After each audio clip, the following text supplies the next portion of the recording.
What's up guys, you're watching the Switch Show, and if you're new in my channel then don't forget to subscribe and like. Today our topic is the PlayStation 5 error, and the error is NW-102265-6, unable to connect to the servers. So the server problem or a connection problem. I'm just going to share my screen on my left side, and here we are at the screen.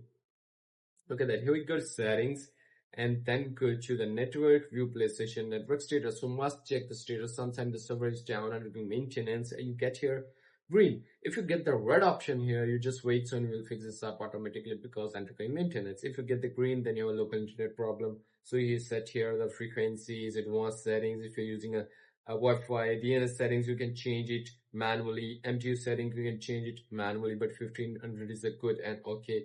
And I'm just going to suggest you use LAN cable than the Wi-Fi directly connected from the router to PlayStation 5. Simply, you get the better speed than the Wi-Fi. And if you want to ask me a question, then leave a comment in the comment box, and see you soon for the next one, for the next topic.